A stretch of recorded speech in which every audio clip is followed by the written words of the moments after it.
And I'm really pleased to have in the studio with me for the last half hour of the show here, and we'll be taking some of your calls a little later on, is Sam Sachs. Sam is the co-founder of the District Sentinel News Cooperative here in Washington, D.C., the website districtsentinel.com. And you can tweet him at the DC Sentinel or at Sam Sachs, and it's spelled S-A-C-K-S. Yes. So not as in Goldman, but as in, hey, it's a sack, and or whatever. And great to have you with us, Sam. Yeah, great to be here. Thank you for joining us. So you've got a bunch of big stories going on that you're following over the Daily Sentinel. What are they? Sure. Well, right off the bat, today's our 1-year anniversary. A year ago, we published a story on the State Department spokesperson caught in a hot mic moment criticizing the department's line on Egypt, their foreign policy toward Egypt. And that story went viral, picked up a lot of places, and we've kept running for a year since then. So congratulations. Thank you. Happy to keep doing it. And thanks to members and people who support us throughout the year. Including yourself. Thank you. You're welcome. So a couple stories today. We reported on a story. This is from the Special Inspector General for Afghan Reconstruction, a watchdog that's kind of monitoring how we're rebuilding Afghanistan after we went to war with it over about almost 15 years now. And basically, he comes out with this new report that shows that the Pentagon spent $150 million on these fancy villas and private security for about 5 to 10 business advisors who worked for the Pentagon in Afghanistan. Now, this is focused on this agency within the Pentagon called the Task Force for Business and Sustainability Operations. It no longer exists. It was dismantled earlier this year. And it was created after we wrecked Iraq in the Iraq War to bring business back to Iraq, to meet with CEOs in America to try and get some sort of economic activity back in the country. Well, they moved over operations to Afghanistan in 2009, where they've spent a bunch of money but haven't really done anything in terms of What's a bunch of money? So they had a budget of about $700 million. 20% of that budget they spent on these private villas that they talked about. And just to describe some of these villas that these business advisors stayed in, they came with queen-size beds in rooms, a flat-screen TV that was 27 inches larger, a DVD player in each room, mini refrigerator in each room, upgraded Western-style furniture and accommodations. They were also served meals that had at least 3 stars, containing at least 2 entree choices, and special 3-course meals for special events. Again, this went to support no more than 5 to 10 people during this task force tenure in Afghanistan from 2009 until 2015 when they were shut down. Amazing.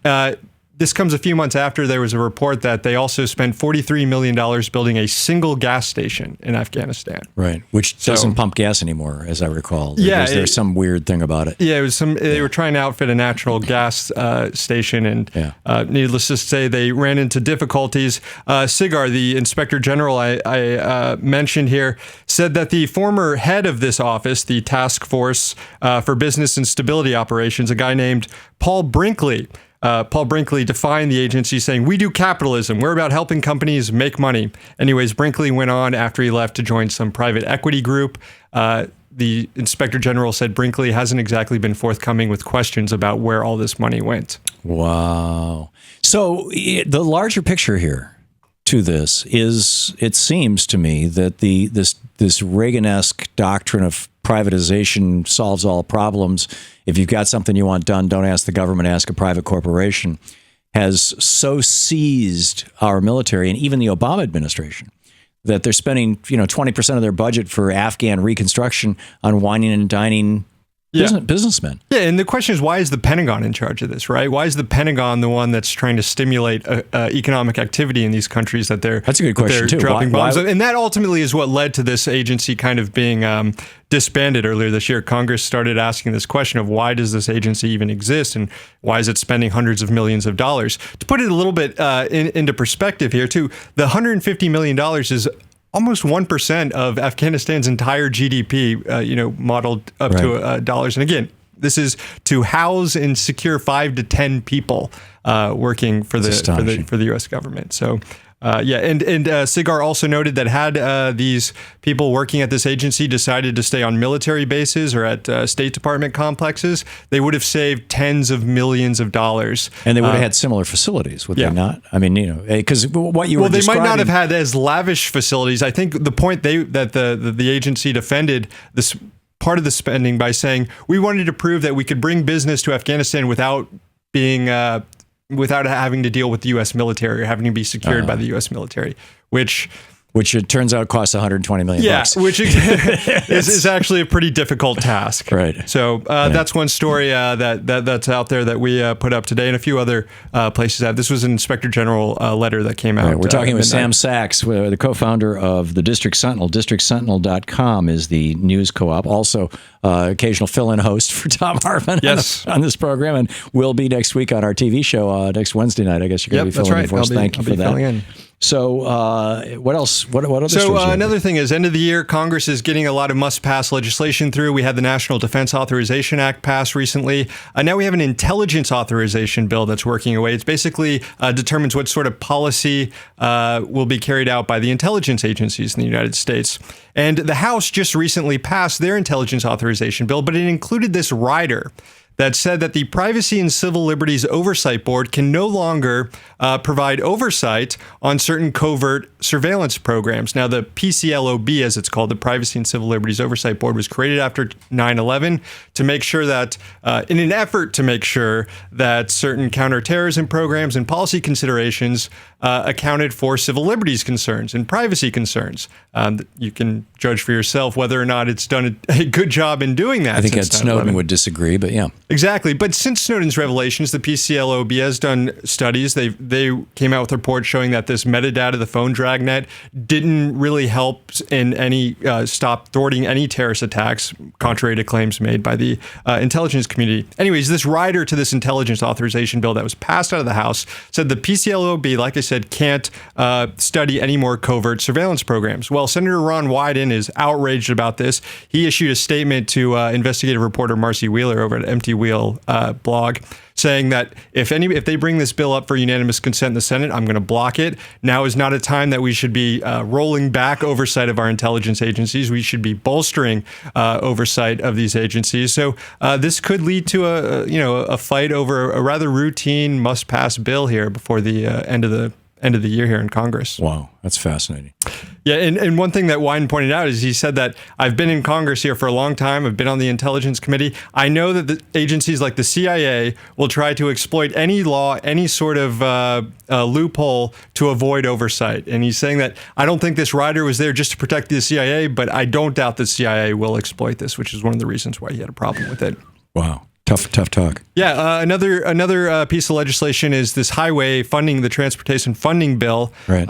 This is must pass, and it must pass by tomorrow, right? Yeah, exactly. This is running. Congress is getting ready to pass it, but like with a lot of these must-pass bills, they ram a bunch of stuff into it. So this also has some things that should make people on the left concerned, and one of them is this attack on the Consumer Financial Protection Bureau. Oh no! So Congress can't really control the CFPB's funding. So what they do is they try and burden it with a bunch of tasks to make sure that it can't do its real job, which is protecting consumers from banking practices. They've recovered billions of dollars on behalf of consumers. Exactly, which is why they're under attack. And a piece of that recovery goes to fund the agency, doesn't it? Right, and it's funded. It's funded by the Board of Governors, through the Federal Reserve System, which Congress doesn't really have. That's right. So Congress has no control over it. Right. Yeah. So the transportation bill is loaded with has this provision inside of it that allows banks to flood the CFPB with these applications and paperwork to apply for this rural status that will allow them to escape certain Dodd-Frank regulations. This is similar to legislation that was passed last year that loaded the CFPB with having to, it actually wasn't finalized, but they tried to pass it, that would have required the CFPB to spend up to 20% of its operating budget just issuing legal opinions to banks on various regulations, just frivolous things that they keep trying to shut the CFPB down. Presumably these are efforts being done by members of Congress who are bought and paid for by the banksters. Is that I'd say that's pretty fair to assume. It is along party lines. You see Republicans mounting these attacks against CFPB predominantly. Really? But and yet, I mean, there's a contingent in the Democratic Party. Al Fromm wrote this book, The New Democrats, bragging about having invented it back in '87 and bringing in then Governor Clinton into the thing, of the New Democrats, the DLC Democrats. We're going to get our money from the banks instead of the unions because the unions are falling apart. Reagan's killed them off. The banks are doing great.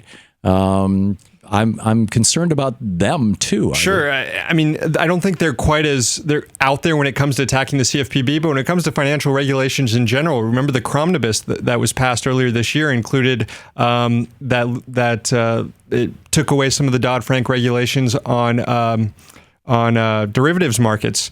And that was supported with a bunch of Democrats who received a ton of money from J.P. Morgan and a lot of the big banks there. So the banksters are not limiting their largesse to the Republican Party. No, not at all. And back to this highway funding bill, another problematic thing about it is that, and this is what Senator Tom Carper says, it sets a terrible precedent, and that is normally we fund these things through the gas tax, through people who actually use the highway system. But the gas tax hasn't been raised since 1993, and we currently have let's see, a $70 billion deficit in the highway transportation funding. Yeah, I had Victoria Jones on earlier, and we were talking about this, and I asked, did they index the gas tax to inflation at least? No, they didn't, of course not. Which is why we're in this problem now. So you've got members of Congress who are bought off by the fossil fuel industry, specifically the oil industry, who are getting their piece of flesh in this thing, and members of Congress bought off by the banksters. It's amazing what the Supreme Court has brought us. We'll be back with Sam Sachs. We'll be taking your calls. Stick around. You're listening to Thom Hartmann. Visit thomhartmann.com for audio and video archives. You can tweet him at the DC Sentinel or at Sam Sachs. The website is districtsentinel.com, and it's a news co-op. You can join it. In fact, you should. To watch more clips from our programs, hit the Watch More Videos button over here, and please be sure to hit the handy-dandy subscribe button so you'll always be up to date. Tag, you're it.